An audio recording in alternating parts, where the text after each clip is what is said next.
If you're looking for ways to optimize your Instagram bio so you are discovered and found on Instagram, then you are in the right place. Let's go. All right, guys, welcome to my channel. I'm Shani Sanders. Welcome back if you've been here before, and good to see you guys here again. So today we're talking about how you can optimize your Instagram bio so you become discovered and found on Instagram. So for those of you who don't know, Instagram is really trying to become a more searchable platform. And because of it trying to become a more searchable platform, they want people to start using keywords to search and discover different accounts on Instagram. And if you want your account to be one of those accounts that get discovered on Instagram and are searched for highly on Instagram, then you're gonna need to use some SEO friendly keywords.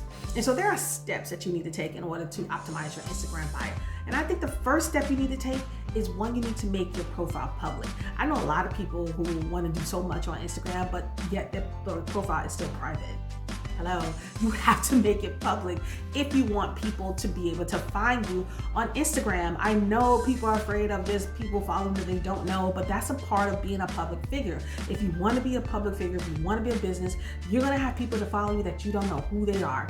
But just be glad that they did, because they mean they're interested in whatever you have to offer. So that's still kind of like the first thing you need to do is get comfortable with knowing that you need a public account that everyone can get to. That's the first step in becoming optimized with your Instagram bio. A second thing that I think we need to talk about is our name, right? Our display name. The display name that you use on Instagram should have some type of SEO keyword in it. But before I talk about that, let's kind of roll back a little bit and let's talk about SEO, search engine optimization. And I know a lot of people don't necessarily know what that is, but really that's defining. What it's saying is that when you search for something on Google, or even when you're here on YouTube and you're searching for something, people use certain keywords to search. They don't use the long descriptions. They actually use short tail keywords. And so a lot of them would be how to search on Instagram. And some long tail keywords are used as well with SEO when we talk about how to find Instagram growth hacks. So that would be considered a long tail keyword. Keywords are just words like bakeries. Keywords are words like fashion, fitness. But because things are becoming so defined with niches, that's why the introduction of long tail keywords have come, because people are now using more descriptive ways to search. So it's not just about fashion, but it's how do I get affordable, attainable fashion? That is a long tail keyword in terms of how people are searching. And so Instagram is really becoming more of a platform that they want people to search and discover new accounts. And because of that, you now have to make sure that your Instagram bio, your Instagram name even, have an SEO keyword friendly in it. So what is SEO friendly keyword? So if you are a bakery, right, and you're known for some really great baked goods, and you're a local bakery, let's say in the state of California or maybe San Francisco. And so what you're gonna do is that with your display name, you wanna say that you are Unique Bakery, or you are, I don't know, Buttercream Bakery, something like that. You wanna use the word bakery in it. And then because that's the way people will be able to find you. And if you are going to be Unique Bakery, we need to know where you're located. If you're a local bakery, we need to know where you're located. So using location tags in your bio also help people discover you in your own city, in your own location, within your own state, or within that area when people come to visit. Because all they have to do now is type up Unique Bakery, Maryland, Unique Bakery, California, and you're gonna come right up. So that's how you get discovered when it comes to just your display name. Now let's talk about niche. And I know, trust me, I hear all of you right now saying to yourself, how many times are we gonna talk about niche? We have to talk about niche as much as we can, because I'm telling you, it is truly the way that Instagram uses their platform. The algorithm favors you when you are well defined. When you are too just general and open, nobody's gonna be able to find you. But when you are well defined niche and you know exactly who you are, and you could describe that within your description of who you are on your Instagram bio, then people are gonna be able to find you. Like I said, if I stick with the example of a bakery, in your Instagram description, you want to say something like cupcakes. You want to say something like wedding cakes. You want to say something like baked goods. Those are descriptive words for people to know exactly what your bakery is known for. So it goes to any category. It goes to fashion. It goes to food industry, it goes to beauty, it goes to fitness, whatever industry you are in.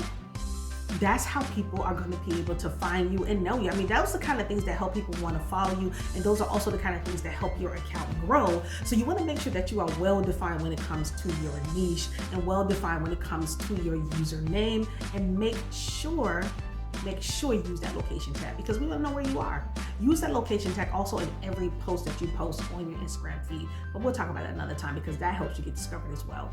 But let's stick to the Instagram bio. So being able to describe yourself and have a well-defined niche really works well when it comes to being able to be searched and found on Instagram.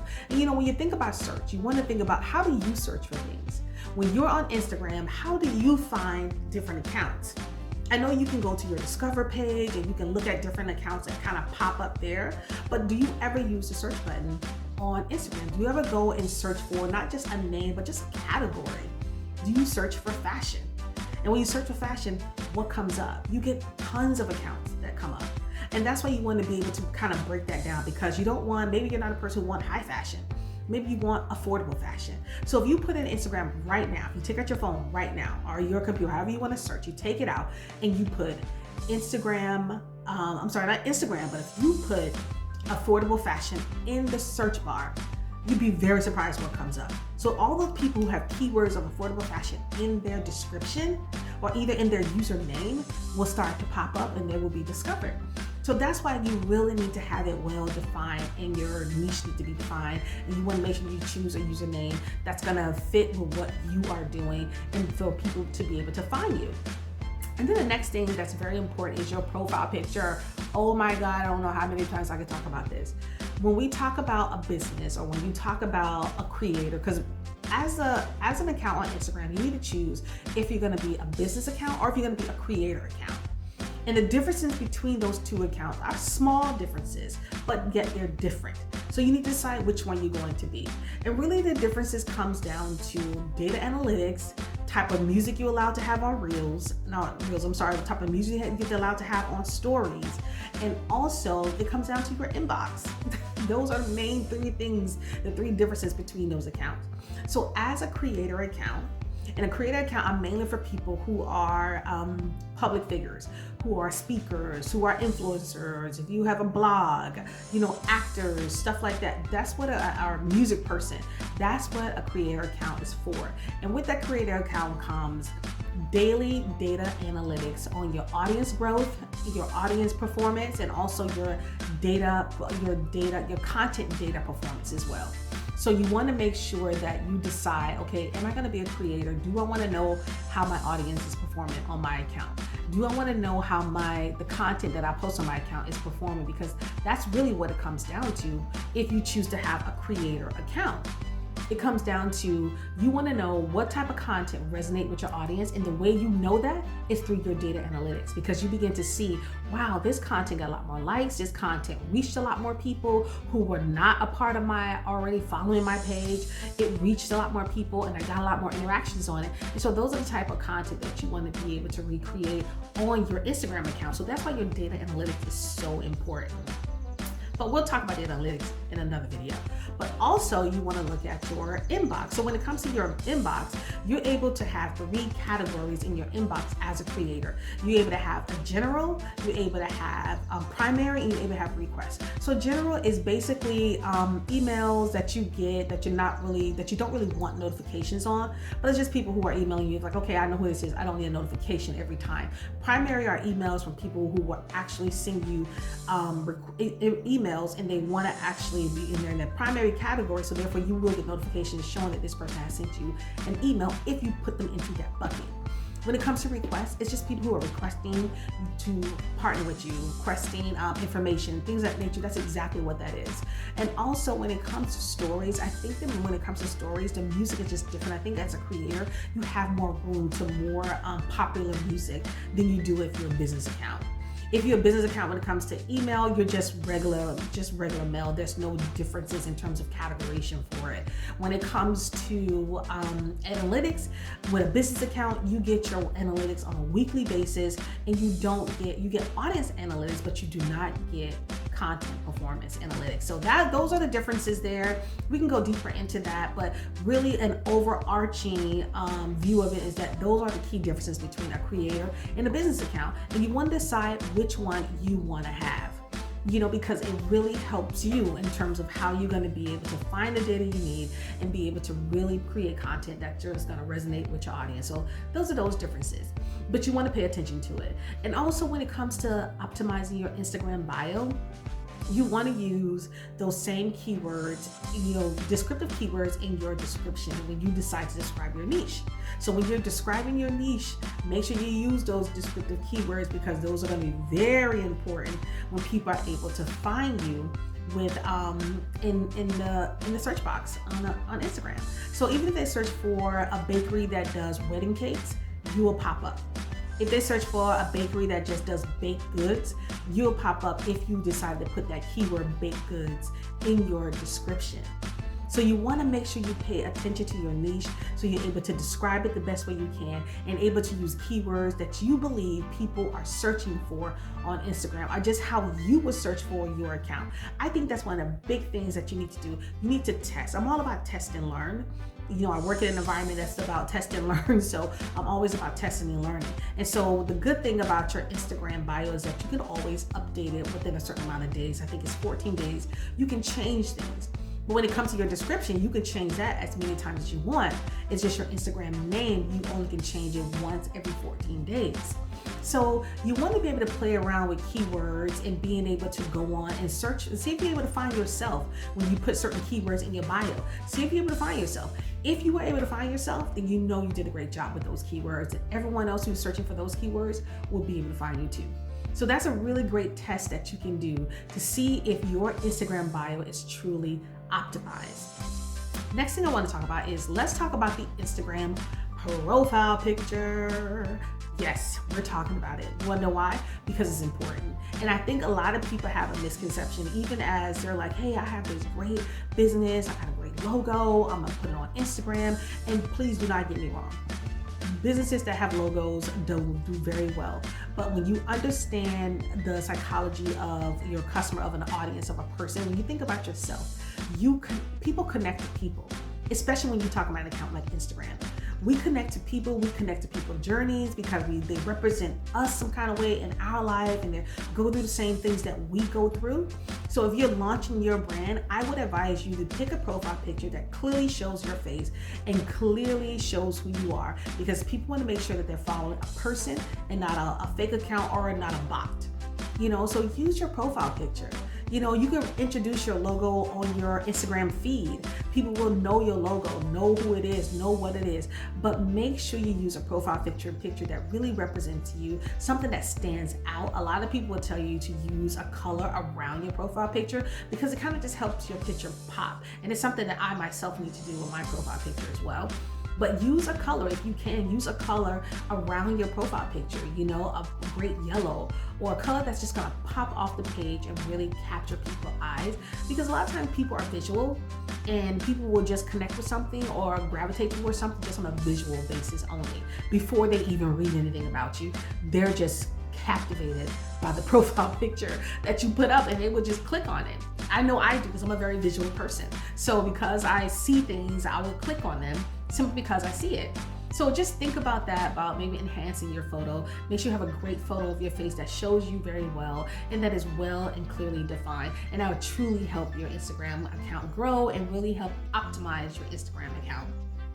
Another great thing I think people need to understand when it comes to optimizing your Instagram bio is your call to action. And your call to action would be to optimize your bio link. What type of link do you have in your Instagram bio? I personally have Linktree, because what I think we all need to understand is that Instagram is just a tool that you use to sell your product or service. That's what Instagram is. It is not a place that you can actually buy something from. It is a tool that you use. So please know that if you are selling something, that if you are a product or service, even if you are an influencer, you have a personal brand, everything, sales happen offline. Sales happen in emails, and sales happen in your website. Sales happen at your storefront. Those where sales happen. So make sure you have a link in your bio that links people, number one, either to your website where they can purchase your product or service, or either to your email list where you can put them on the email list and then capture them in that way. So optimizing your Instagram bio link is just saying have a place where people can take that next step in your journey. Because there's a journey that you're creating, and what in my business and marketing, we call them my customer journeys. So your customer is on a journey. When they land, when they search for you, they find you. This is their journey. They search for you, they find you, they read your bio, they see what you're offering, they click on your link, they click the follow button first because they want to follow you, because they kind of like what your feed represents, but they click on their link and it takes them to the next step, which is giving them more information about who you are, your product, your service, and now they're able to purchase, and now they become a loyal customer of yours. They go straight to the checkout funnel. And so that's what we call a customer journey. So if you want to know if it works, look at some of the people that you follow. Some of the people that you were attracted to just based off a profile picture. Maybe you search and they came up. And if they're the number one person that came up when you search for someone in your niche, you want to look at their profile. You want to look at how they have their profile set up. You want to click the link in their profile and see where that takes you next. My link in my profile takes you to a landing page that gives you different links to link to, so that you can take that next step. That if you want to shop my feed, if you want to shop my Amazon store, if you want to subscribe to my YouTube channel, if you want to listen to my podcast, if you want to join my email list, if you want to download my free Insta guide that actually gets you started on Instagram. Therefore, when you land on that page, you have somewhere else to go. And that's what it's going to take in order for you to optimize your bio. You want people to be able to land on that page. You want them to see what you quickly represent. You want them to be able to click a link in your bio. You want to be able to follow you. You want to be able to engage your posts and become a real and loyal audience member of your account. That's exactly what it's going to take. So you want to remember these steps. You want to remember that your Instagram bio represents you. It speaks for you. You remember the sales pitch that people used to say, hey, you got to have that elevator pitch ready to go when you run into that investor, or you run into that person that you want to be in your business, or if you're in an elevator with someone and you only have a few seconds or a few minutes to tell them who you are, what are you going to say? Give me your elevator pitch. That's how you have to think about it when it comes to your Instagram bio. What is your elevator pitch there? You have to be well defined, you have to be precise, and you have to be clear, because you don't have a lot of space to work with. You don't have a lot of character space to work with. So you want to be well defined and clear in your Instagram bio, because that is your elevator pitch. That'll get a person interested and wanting to know more. And that's why people will click that follow button, because you gave them a description of yourself and what you offer, and they're so interested that they gotta have more. Or they was attracted to your feed because they see things on your feed and they're so inspired by them, or either they're entertained by them, or either they're just like, oh, this stuff I want to share, or things I'm learning from this person who I'm following is really helping me with my business and helping me grow, helping me in my fitness journey, helping me in my mental health journey, helping me in my journey of just being different and changing myself and becoming a better person in the world, helping me with my philanthropy journey. So it's those type of things that people connect to. So that's what you want to make sure that landing page experience, that elevator pitch in your Instagram bio is optimized to be discovered, so you can be shared, so people can follow you, so people can engage, and so people can click to the next step. Remember, in your Instagram bio, there always has to be a next step. I really hope you guys take some of these tools and these tricks and really help you work them and really see how they can benefit your account. If you're new to Instagram, take what I'm telling you, implement them on your Instagram account, and really see how quickly you grow. If you've been on Instagram for a while and you have been stagnant in your growth, look at your Instagram bio. Pay attention. Are you saying to yourself, hey, I'm really not being found, I'm not growing like I want to? Look at your Instagram bio. Rebrand it. Rebrand yourself. Update it. Use SEO keywords that are friendly and people are going to use and people are searching for. Use keywords in your name. Use keywords in your Instagram description about who you are and what you're offering. And I promise you, you are going to grow 100%. You're going to be very surprised about your growth, and you'll be surprised about how your content is now performing, and now how your sales are soaring because you decided to give your customers a next step to take. Like I said, remember, Instagram is just a tool you use to help your business or your brand grow. It is not the end stop. It is just a tool like any other social platform. So make sure you guys come back next week As we always have new videos uploaded to the channel every week, hit the subscribe button, hit the notification button so you get when I upload new videos, which I do all the time actually. Every week I upload new videos. But if you want to know when I upload those new videos, you have to be a member of this channel. Subscribe. Also, if this video has offered you some great things and some tips that you think you want to share with other people, hit the like button below and drop me a comment. Let me know that you got something out of it. Thank you guys for hanging out with me. Next up is tool tips. All right, guys, here are tool tips that will help you optimize your Instagram bio so you're able to be found on Instagram. Tip number 1, make your profile public. You have to be a public profile if you want to be found on Instagram and if you want to optimize your bio. Number 2, define if you're going to be a business or a creator account. The differences between a business account and creator account are very small. It comes down to your data analytics and your mailbox. With a business account, you get your data weekly and you don't get actual performance on content performance. But with a creator account, you get your data daily, and also you get your content performance data as well to let you know how things that you post are performing with your audience. And when it comes down to your mailbox, it's really just your categorization. You're able to categorize your mailbox with Instagram, where it's general, it's primary, or either request, and you're able to kind of group things into those when it comes to a creator account. Those are really the differences between a business and creator account, but you must choose one. Tip number 3, you need to define your niche. We talk about this all the time, but it's so true.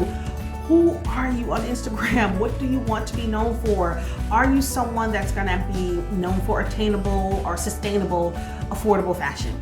Are you going to be known for beauty? Are you going to be known for fitness?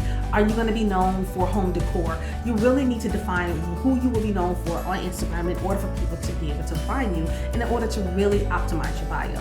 And number 4 is probably the most important tip of all tips. You have to use SEO-friendly keywords in your username and your description of your niche.